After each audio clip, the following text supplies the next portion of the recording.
375 युद्धकांड। तब हनुमान और विभीषण युद्धभूमि में मशाल लेकर घूमने लगे। वहां उन्होंने सुग्रीव, अंगद, नील, नल तथा 67 करोड़ वानरों को इंद्रजीत के ब्रह्मास्त्र से धराशायी देखा। उन्होंने देखा कि जाम्बवान गंभीर रूप से घायल है और देख पाने में भी असमर्थ है। जाम्बवान ने पूछा, क्या हनुमान जीवित है? विभीषण ने उनसे कहा, आप हनुमान के विषय में क्यों पूछ रहे हैं? राम, लक्ष्मण, सुग्रीव तथा अंगद के विषय में क्यों नहीं पूछते हैं? जाम्बवान ने उत्तर दिया, यदि हनुमान जीवित है तो सेना का संहार होने पर भी उसे अखंड जानो, किंतु यदि हनुमान की मृत्यु हो गई तो सैनिकों के जीवित रहने पर भी समूची सेना का विनाश ही समझो। ये सुनकर हनुमान आगे आए। जाम्बवान के चरण पकड़कर बोले, आप निश्चिंत रहें, मैं सकुशल हूँ। जाम्बवान ने उन्हें निर्देश दिया, शीघ्र हिमालय जाकर वहां ऋषभ पर्वत का पता लगाओ। ऋषभ पर्वत और कैलाश पर्वत के मध्य एक देदीप्यमान पर्वत है जो शक्तिशाली जड़ी बूटियों से आच्छादित है और चारों दिशाओं को प्रदीप्त करता है। वहां से 4 प्रकार की जड़ी बूटियों को एकत्रित करके यहाँ लाना है। वे जड़ी बूटियां हैं मृत संजीवनी, जो मृत व्यक्ति को जीवन प्रदान करती है, विशल्यकरणी, जो अस्त्रों को निकालकर घावों के उपचार हेतु प्रयुक्त होती है, सुवर्णकरणी, जो देह की मूल प्रभा को पुनः स्थापित करती है, तथा संधानी, जो विभक्त हड्डियों और कटे हुए अंगों को जोड़ने में प्रयुक्त होती है। यदि तुम इन जड़ी बूटियों को प्राप्त कर सको तो सारे वानर वीरों को पुनः जीवित किया जा सकता है। हनुमान के शरीर में मानो नवीन शक्ति संचारित हो गई। त्रिकूट पर्वत पर जाकर हनुमान अपनी भयंकर छलांग लगाने की तैयारी में नीचे झुके। उनके दबाव से पर्वत की चोटी टूट गई तथा उत्पन्न घर्षण से वृक्ष फटकर अग्नि से प्रज्वलित हो गए। उसी प्रकार लंका में महल और नगर के द्वार गिरने लगे। समूचा नगर कांप उठा तथा नागरिक भयभीत हो गए।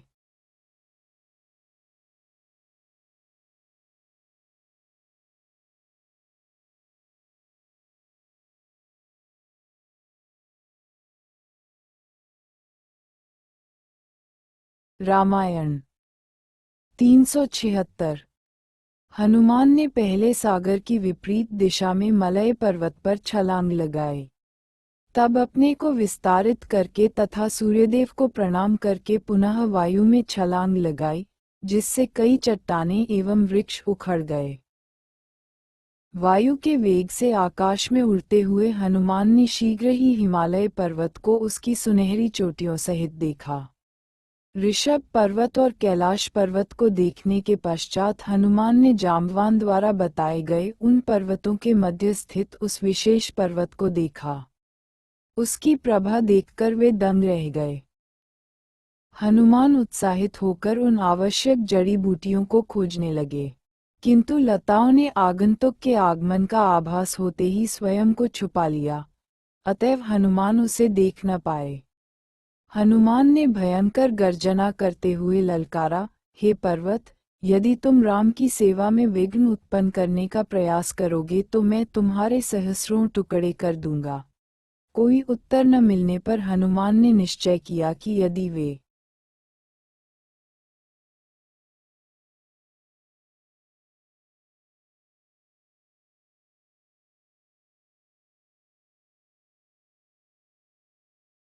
(877) युद्धकांड।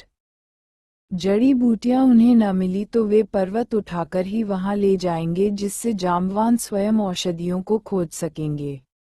पर्वत के शिखर को उखाड़कर शीघ्र ही हनुमान ने लंका पहुंचने के लिए 1000 योजन की छलांग लगा दी। उनके त्रिकूट पर्वत पर उतरते ही सभी वानर हर्षातिरेक करने लगे। जड़ी बूटियों की गंध मात्र से राम और लक्ष्मण के घाव तुरंत भर गए। तब अन्य घायल वानरों के लिए उन औषधियों का उपयोग किया गया। ठीक होने पर वे इस प्रकार उठ खड़े हुए मानो गहरी तंद्रा से उठे हों। वे वानर भी उन जड़ी बूटियों से जीवित हो उठे जिनका पूर्व में वध कर दिया गया था। फिर हनुमान तुरंत हिमालय लौटे, उस पर्वत चोटी को यथास्थान रख दिया और लौटकर लंका आए। सुग्रीव ने उनसे कहा, प्रिय हनुमान, रावण की आज्ञा से सभी मृत राक्षस सागर में फेंक दिए गए हैं, अतः कितने राक्षस मारे जा चुके हैं, इसकी गणना हम नहीं कर सकते हैं। तथापि इंद्रजीत को छोड़कर रावण के सभी पुत्र मृत हैं। अब लंका असुरक्षित हो गई है। मेरा परामर्श है कि हम मशाल लेकर रात्रि के समय ही लंका पर आक्रमण करके शत्रुओं को असमंजस में डाल दें। वानर शीघ्र ही लंका के लिए चल पड़े। नगर के द्वार पर पहुंचते ही राक्षस प्रैरी भय के मारे भाग गए। युद्ध किए बिना ही वानर प्रवेश कर गए। हाथ में मशाल लिए वानर सैनिक लंका के मार्गों पर दौड़ने लगे तथा महलों, द्वारों तथा दीवारों को आग लगा दी। जैसे ही चारों ओर अग्नि प्रज्वलित हो गई, सहस्रों भवन जलकर गिरने लगे। समूची लंका में हाहाकार मच गया। राक्षस और अन्य प्राणी शोक से चीखते चिल्लाते सभी दिशाओं में भागने लगे। राम और लक्ष्मण ने अपना अपना धनुष उठाया। जब राम ने अपने धनुष की टंकार भरी तब उस भयंकर ध्वनि से राक्षसों के हृदय भयातुर हो उठे। तब राम ने अपने बाणों द्वारा लंका के मुख्य द्वार का विनाश कर दिया। जब रावण ने ऐसा विनाश होते देखा तब वह क्रोध से व्यग्र हो उठा।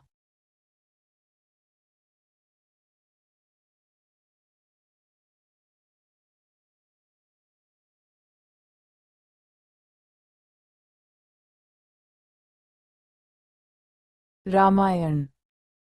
तब रावण ने युपक्ष, सोनित अर्स तथा कंपन आदि अनेका वीर राक्षसों सहित कुंभकर्ण के पुत्र कुंभ और निकुंभ को भेजा। दोनों ओर की सेनाएं संघर्ष के लिए उत्सुक थीं। अतः ललंका के द्वार के बाहर भीषण युद्ध हुआ। दोनों पक्षों के योद्धा मारे जा रहे थे। अंगद ने अकस्मात कंपन पर आक्रमण कर दिया, किंतु जब राक्षस ने अपनी गदा से उस पर प्रहार किया तब अंगद अचेत होकर पीछे की ओर गिर गए। युवराज शीघ्र ही संभल गए और पर्वत की चोटी उठाकर प्रचंड वेग से उससे कंपन की ओर इस प्रकार फेंका जिससे उसकी मृत्यु हो गई। तब कुंद सोइनितक रथ पर सवार होकर अंगद की ओर बढ़ा और अपने बागों से उन्हें बे दिया। किंतु तनिक भी विचलित हुए बिना अंगद ने अपने हाथों से ही राक्षस का रथ और उसके धनुष को नष्ट कर दिया। सोनितक्ष को अपने नष्ट रथ से नीचे उतरकर अपनी तलवार और ढाल उठानी पड़ी। अंगद ने शीघ्र जाकर सोनितक्ष को पकड़ लिया तथा उसके हाथों से तलवार छीनकर उसे काट दिया। सोनितक्ष घायल होकर गिर गया तथा अंगद अन्य प्रधान राक्षसों से लड़ने आगे बढ़े। युपक्ष तथा प्रजंग अंगद का विरोध करने आगे बढ़े तब तक सोनितक्ष भी उठकर पीछे से आ गया। तब मबंद और द्विविद अंगद की सहायता के लिए आगे आए। तब तीनों वानर तथा राक्षसों के मध्य भीषण युद्ध होने लगा।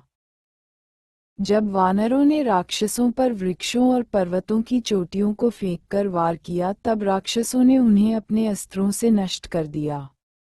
प्रजंग तलवार लिए हुए ओगद की ओर बढ़ा, किंतु वाली पुत्र ने शत्रु के प्रहार करने से पूर्व ही उस पर वृक्ष से वार कर दिया। जैसे ही प्रजंद ने उठने का प्रयास किया अंगद ने उस पर ऐसा प्रहार किया जिससे वह मूर्छित होकर गिर गया। ये देखकर सोनितक्ष आगे आया और उसने अंगद के ललाट पर बलपूर्वक मुष्टि प्रहार किया। यद्यपि कुछ क्षण के लिए अंगद विचलित हो गए किंतु पुनः सामान्य स्थिति में आ गए। जब प्रजोद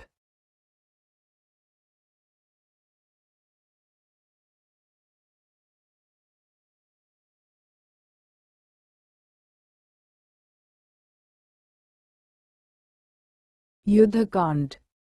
नवीन शक्ति से उन पर आक्रमण करने आया तब अंगद ने अपने हाथ के प्रहार से ही उसका सिर धड़ से अलग कर दिया। रणभूमि में अपने पिता के अनुज की मृत्यु देखकर युपक्ष अपने स्थ से उतरा। तब आंखों में आंसू भरकर तथा हाथ में तलवार लेकर वह प्रचंड वेग से द्विविद की ओर बढ़ा। द्विविद ने उस राक्षस को पकड़ा और बार बार उसकी छाती पर प्रहार करने लगे। अपने भाई के पकड़े जाने पर सोनितक्ष दौड़कर द्विविद के पास गया और अपनी गदा से उनकी छाती पर बलपूर्वक प्रहार किया। द्विविद विचलित होकर पीछे की ओर लड़खड़ा गए, किंतु जैसे ही सोनितक्ष ने पुनः वार करने के लिए अपनी गदा उठाई, द्विविद ने उस अस्त्र को राक्षस के हाथों से खींच लिया। इसी बीच मैद वहां पहुंचकर राक्षस की छाती पर प्रहार करने लगे। शीघ्र ही द्विविद और मैद, युपक्ष और सोनितक्ष के साथ द्वंद्व युद्ध करने लगे। द्विविद ने अपने तेज नखों से सोनितक्ष का मुख फाड़कर उसे भूमि पर पटक दिया और अपने घुटनों से कुचलकर उसका वध कर दिया। मैद ने युपक्ष को अपनी भुजाओं में कसकर पकड़ लिया और इस प्रकार निचोड़ दिया जिससे उसके प्राण निकल गए। इन दोनों वीरों की मृत्यु के पश्चात राक्षस सैनिक कुंभकर्ण के पुत्र कुंभ की शरण में गए। कुंभकर्ण के पुत्र ने द्विविद पर अपने बाण से प्रहार किया जिससे वे गिर गए और उनका शरीर पीड़ा से ऐंठने लगा। तब मैद ने एक विशाल पत्थर कुंभ की ओर फेंका, किंतु राक्षस ने 5 बाणों से उसे तोड़ दिया। तत्पश्चात एक अन्य बाण चलाकर कुंभ ने मैद की छाती पर प्रहार किया जिससे वे मूर्छित होकर गिर गए। अपने पिता के दोनों अनुजों को गंभीर रूप से घायल देखकर अंगद क्रोधित हो उठे और प्रतिशोध लेने के लिए उन्मत्त होकर कुंभ की ओर बढ़े। अंगद के आगे बढ़ते ही उन्हें अनेक बाण लगे, किंतु वे अविचलित रहे। उन्होंने कुंभ के सिर पर पत्थरों की वर्षा की, किंतु कुंभ ने पत्थरों को नष्ट कर दिया और अंगद की भौहों को 2 बाणों से बे दिया। रक्त के अनवरत प्रवाह के कारण अंगद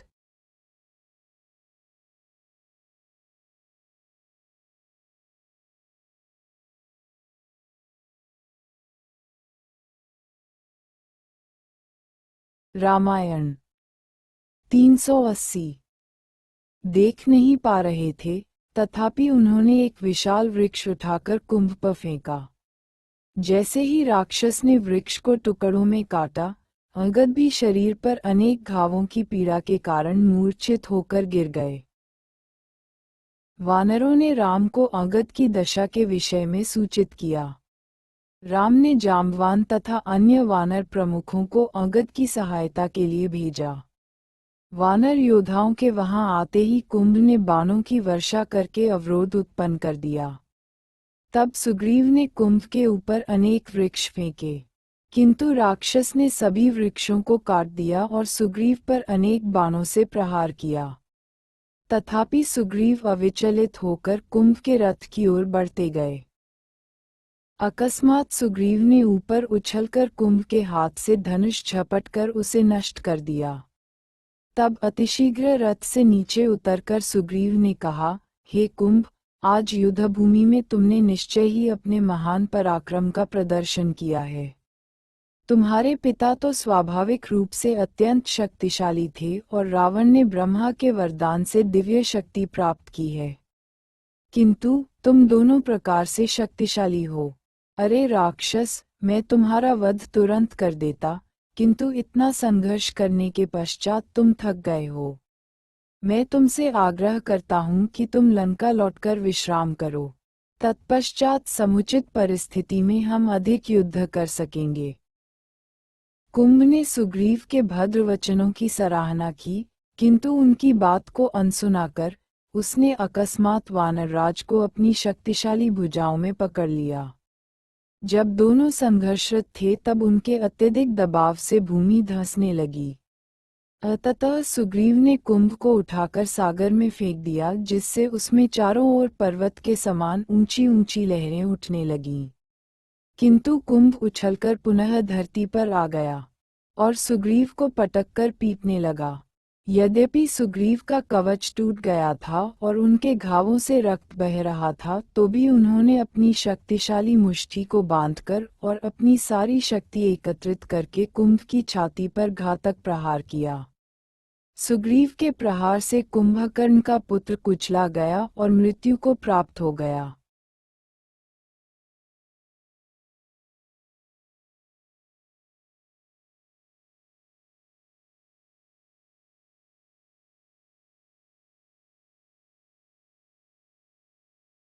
तीन सौ 81 युद्धकांड। अपने अग्रज का वध देखकर निकुंभ इतने उच्च स्वर में गरजा और अपनी गदा को इस प्रकार घुमाया कि राक्षस और वानर दोनों ही भय के कारण गतिहीन हो गए। हनुमान के सम्मुख आने पर निकुंभ ने अपनी भयंकर गदा से उनकी छाती पर प्रहार किया, किंतु वह गदा हनुमान पर चोट करते ही सहस्त्र खंडों में टूट गई। तब हनुमान ने निकुंभ की छाती पर अपनी मुष्टि से प्रहार किया, जिससे राक्षस लड़खड़ा गया। संभलने पर निकुंभ हनुमान को अपनी भुजाओं में पकड़कर ले जाने लगा। हनुमान ने शीघ्र ही उसकी पकड़ से मुक्त होकर उसे नीचे पटक दिया। हनुमान अपने शत्रु पर आक्रमण करके उसे अपने घुटनों से कुचलने लगे। साथ साथ वायुपुत्र हनुमान निकुंभ की गर्दन पकड़कर तब तक मोड़ते रहे जब तक कि गर्दन धड़ से अलग न हो गई। इस अतुलनीय वीरता के कार्य को देखकर वानर हर्षातिरेक करने लगे। जब रावण को निकुंभ की मृत्यु का समाचार प्राप्त हुआ तब उसने खर के पुत्र महर्षि को राम और लक्ष्मण के साथ युद्ध करने का आदेश दिया। महर्षि अपने पराक्रम की आत्मश्लाघा करते हुए युद्धभूमि की ओर बढ़ चला, किंतु अपशकुन उसकी आसन पराजय की सूचना देने लगे। उसके सारथी के हाथों से चाबुक गिर गया, ध्वजा भी नीचे गिर गई।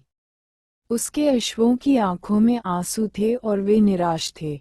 अकस्मात धूल भरी आंधी चलने लगी, वातावरण धूमिल हो गया और अंधेरा छा गया। किंतु महर्षि इन अपशकुनों की ओर ध्यान न देकर रणभूमि की ओर विश्वासपूर्वक बढ़ चला। युद्ध आरंभ होने पर महर्षि ने अपने बाणों से अनेक वानरों का वध कर दिया। तब उस राक्षस के भयंकर गर्जना करते ही वानर अपने प्राणों की रक्षा के लिए भागने लगे। राम अपना धनुष उठाकर उस राक्षस पर बाणों की वर्षा करने लगे। तब महर्षि ने राम को कठोर शब्दों में ललकारा, किंतु राम ने उपहास करते हुए कहा, अरे अभिमानी मूर्ख, अभी तक ऐसा कोई युद्ध नहीं हुआ जिसे मात्र शब्दों के बल पर जीता गया हो।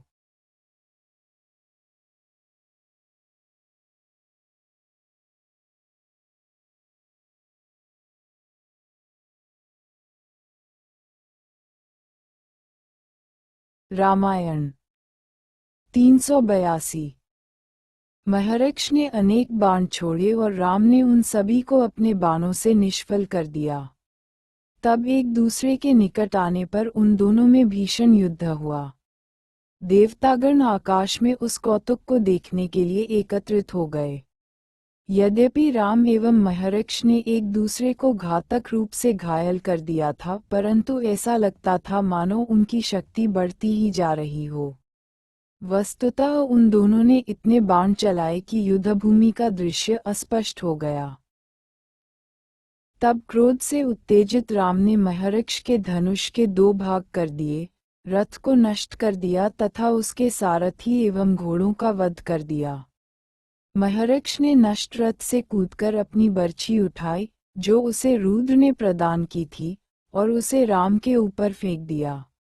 राम ने अपने बाणों से उस बर्छी को काट दिया। जब राम ने अपने धनुष में अग्नि अस्त्र लगाया तब महर्षि अपनी मुष्टि को ऊपर उठाए उन्मत्त होकर राम की ओर दौड़ा। इसके पूर्व कि राक्षस महर्षि राम के निकट पहुंचे, उन्होंने एक दिव्य बाण छोड़ा जो उसकी छाती में घुस गया और वह मृत्यु को प्राप्त हुआ। राक्षस सेना अपने प्रमुख का वध होते देखकर भय के कारण लंका की ओर भाग गई। तब रावण ने इंद्रजीत को युद्धभूमि में पुनः प्रवेश करने का आदेश दिया। तब राजकुमार ने यज्ञ की वेदी पर जाकर अग्नि में घी की आहुति दी ताकि उसकी शक्ति में असीम रूप से वृद्धि हो जाए। इंद्रजीत ने एक और बकरे को गर्दन से पकड़ा और अग्नि में फेंक दिया। पहले की भांति अग्निदेव उसके द्वारा अर्पित वस्तुओं को स्वीकार करने स्वयं आए और ज्वाला प्रचंड हो उठी। तब इंद्रजीत अपने रथ एवं सभी अस्त्रों को ब्रह्मा की शक्ति से अभिमंत्रित करके रथ पर चढ़ गया। कुछ ही देर में इंद्रजीत आकाश से अदृश्य होकर राम और लक्ष्मण पर अपने बाणों की वर्षा करने लगा। दशरथ पुत्रों ने दिव्य अस्त्रों से इंद्रजीत के विरुद्ध आक्रमण करना चाहा, किंतु कोई बाण रावण के उस शक्तिशाली पुत्र को स्पर्श न कर सका। तब इंद्रजीत ने अपनी दिव्य शक्ति का उपयोग करके वातावरण को अंधकार में बना दिया और राम तथा लक्ष्मण पर बाणों की वर्षा करके उन्हें गंभीर रूप से घायल कर दिया।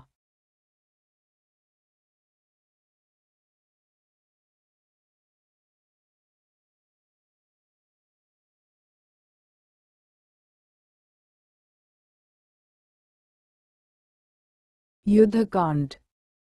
जिस ओर से बाणों की वर्षा हो रही थी उसी दिशा में राम ने इंद्रजीत पर वार किया, किंतु उस वीर राक्षस को कुछ न हुआ। अतः लक्ष्मण अपनी विवशतापूर्ण दशा के कारण निराश होकर बोले, मैं ब्रह्मास्त्र चलाकर सभी राक्षसों का अभी ही नाश कर दूंगा। राम ने कहा, मेरे प्रिय भाई, युद्ध में किसी एक शत्रु के साथ लड़ते हुए युद्ध में भाग न लेने वाले अन्य शत्रुओं का वध करना अनुचित है। मैं भी इस शक्तिशाली राक्षस का अंत करने के लिए लालायत हूँ। किंतु धैर्य रखो, हम उस पर अन्य दिव्य अस्त्रों से वार करेंगे। तब इंद्रजीत समझ गया कि राम अब उसका नाश कर देना चाहते हैं, अतएव वह शीघ्र लंका की ओर लौटने लगा। कुछ समय पश्चात वह पुनः युद्धभूमि में आ गया, किंतु इस बार वह अदृश्य नहीं था और माया द्वारा निर्मित सीता को साथ लाया था। इंद्रजीत को अपने सम्मुख देखते ही हनुमान सहित उनके दल के सभी वानर उस पर आक्रमण करने दौड़े, किंतु रथ पर सीता को बैठी देखकर वे अत्यंत निराश हो गए। जब वानर असहाय होकर देख रहे थे, तभी इंद्रजीत ने तलवार खींची और सीता के केश पकड़े। माया से निर्मित सीता राम राम चिल्ला उठी। इंद्रजीत ने सीता पर प्रहार किया। असहनीय दुख से हनुमान चिल्लाए, सभी राक्षसों में तुम सर्वाधिक घृणित हो। मैं वचन देता हूँ कि तुम्हें शीघ्र ही उस नरक को भेज दिया जाएगा जिसे स्त्रियों के हत्यारे भोगते हैं। ये कहकर हनुमान अनेक वानरों को लेकर इंद्रजीत पर आक्रमण करने के लिए बढ़े, किंतु राक्षस ने उन्हें अपने बाणों से पीछे धकेल दिया। इंद्रजीत ने घोषणा की, देखो मैं किस प्रकार सीता का वध करता हूँ। युद्ध में विजय की आकांक्षा रखने वाले व्यक्ति को अपने शत्रु को पीड़ित करने के लिए तैयार रहना चाहिए। ये कहकर इंद्रजीत ने अपनी तलवार उठाई और बलपूर्वक उस माया द्वारा निर्मित सीता को तिरछा काट दिया, जिससे रक्त से सनी वह भूमि पर गिर पड़ी। तब इंद्रजीत ने व्यंग्य करते हुए हनुमान से कहा, सीता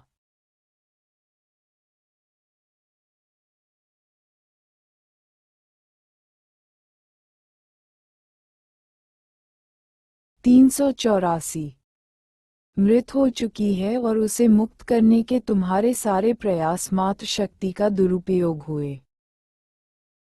तब इंद्रजीत ने भारी गर्जना की, जिससे वानर इधर उधर भाग गए। हनुमान ने भय के मारे भागने वाले वानरों की कायरता की निंदा की। तब सेना एकत्रित हुई और उत्तेजनापूर्वक हनुमान राक्षसों का संहार करने लगे। हनुमान ने दूर से ही इंद्रजीत के रथ पर एक विशाल पत्थर फेंका। राक्षस अतिशीघ्र चतुराई से परे हटकर बच गया, परंतु जब पत्थर गिरा तब अनेक राक्षस सैनिक कुचले गए और वह पृथ्वी को फाड़कर उसके अंतर्भाग में प्रवेश कर गया। हनुमान राक्षसों का वध करते रहे और इंद्रजीत अपने बाणों की वर्षा द्वारा उनका प्रतिकार करता रहा। कुछ समय पश्चात हनुमान ने सोचा, चूंकि सीता का वध कर दिया गया है, अतः उचित यही होगा कि वानर सेना लौट जाए ताकि मैं राम को ये सूचना देकर उनके निर्देश प्राप्त कर सकूं। जब हनुमान और वानर लौट गए तब इंद्रजीत निकुंभिल नामक पूजन स्थली पर राक्षसों के हित के लिए यज्ञ करने चला गया। जब दूर से राम ने देखा कि वानरों तथा इंद्रजीत के मध्य भीषण युद्ध हो रहा है, तब उन्होंने वानरों की सहायता के लिए जाम्बवान को भेजा। अतः हनुमान और वानर जब लौटकर आ रहे थे तब जाम्बवान उनसे मिले। जब हनुमान राम से मिले तब उन्होंने उन्हें बताया कि इंद्रजीत ने सीता का निर्मम वध कर दिया है। ये सुनते कि राम मूर्छित होकर गिर गए। वानरों ने शीघ्र आकर उन्हें उठाने के लिए जल छिड़का। लक्ष्मण अपनी बाहों में राम को उठाकर शोक करने लगे। ओह! कैसा भयंकर दुर्भाग्य है! ऐसा लगता है कि धर्म और अधर्म ने अपनी अपनी भूमिका परिवर्तित कर ली है। संभवतः धर्म में वह शकी नहीं है कि समुचित पराक्रम की सहायता के बिना वह शुभ फल प्रदान कर सके। अतएव नैतिक मूल्यों को भुलाकर पराक्रम पर निर्भर रहना ही सबसे उत्तम है। मैं इंद्रजीत और रावण सहित सारी लंका का विनाश करने की प्रतिज्ञा करता हूँ। मेरे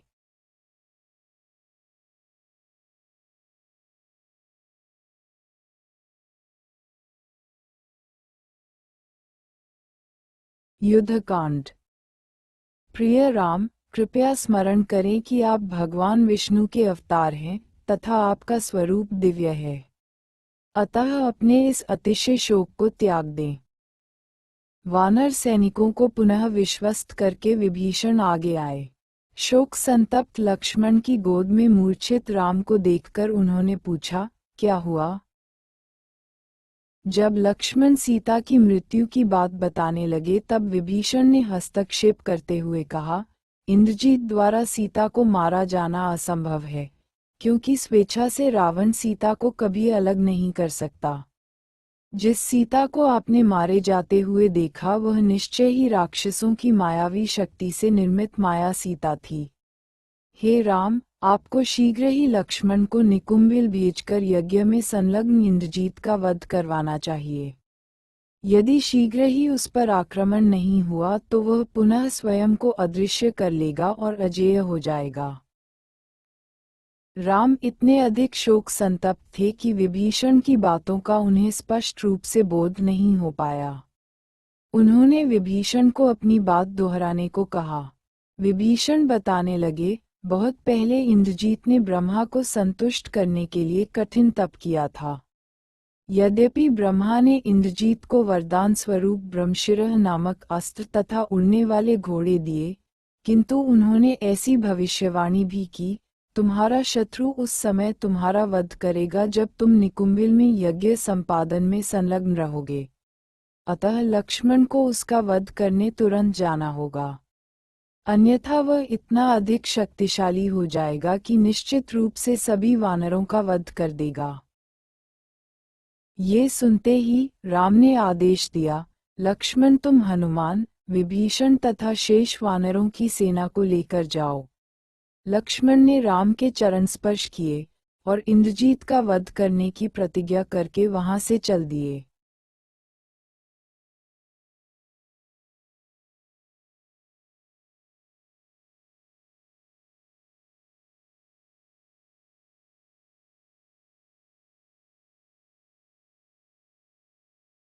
रामायण 380। जब लक्ष्मण निकुंभिल पहुंचे तब उन्होंने देखा कि असंख्य राक्षस इंद्रजीत की सुरक्षा हेतु वहां तैनात हैं। विभीषण ने सुझाव दिया, पहले सेना पर आक्रमण करो। जब राक्षस कठिनाई में होंगे तब इंद्रजीत स्वयं आएगा। जब युद्ध आरंभ हुआ तब इंद्रजीत ने देखा कि उसकी सेना के राक्षसों का वध किया जा रहा है, अतः वह यज्ञ को अधूरा छोड़कर अपने रथ पर चढ़ गया। हनुमान अनेक राक्षस सैनिकों का वध कर रहे थे, किंतु इंद्रजीत के वहां आते ही राक्षसों के साहस में वृद्धि हो गई तथा वे हनुमान की ओर बढ़ने लगे। हनुमान राक्षसों का संहार करने में लीन थे, तभी इंद्रजीत आकर हनुमान तथा अन्य वानर सैनिकों पर बाणों की वर्षा करने लगा। तब विभीषण लक्ष्मण को एक वट वृक्ष के नीचे उस स्थान पर ले गए जहां यज्ञ अग्नि में इंद्रजीत युद्ध भूमि में प्रवेश करने से पूर्व आहुति दे रहा था। विभीषण को ज्ञात था कि इंद्रजीत यज्ञ पूर्ण करने हेतु शीघ्र ही वहां आएगा। विभीषण ने लक्ष्मण से अनुरोध किया कि वे वहीं पर इंद्रजीत की प्रतीक्षा करें और उसके वहां लौटकर आने पर उसका वध कर दें। लक्ष्मण प्रतीक्षा करने लगे और शीघ्र ही इंद्रजीत लौटा। जैसे ही लक्ष्मण ने युद्ध के लिए इंद्रजीत को ललकारा, इंद्रजीत ने विभीषण का तिरस्कार करते हुए कहा, मेरे पिता के अनुज, मुझे क्षति पहुंचाने यहाँ क्यों आए हो? मैं तो तुम्हारे अग्रज का प्रिय पुत्र हूँ। क्या तुम्हें अपने परिवार के सदस्यों के लिए कोई सहानुभूति नहीं है? तुम भी राक्षस वंश में ही उत्पन्न हुए हो। क्या तुम्हें इस पर गर्व नहीं है? अधम, मूर्ख, देखते नहीं कि अपने ही संबंधियों को तुमने कैसे धोखा दिया है? क्या अपने कुल में रहने तथा दूसरों की चापलूसी करके रहने में कोई अंतर नहीं है? कुल का सबसे बुरा संबंधी भी बाहर वाले से अच्छा होता है। केवल तुमने ही ऐसा विश्वासघात किया है। विभीषण ने उत्तर दिया, भतीजे, यदि तुम वास्तव में धर्म का अनुपालन करते हो तो तुम अपने से ज्येष्ठ को तिरस्कृत क्यों कर रहे हो? ये सच है कि मैं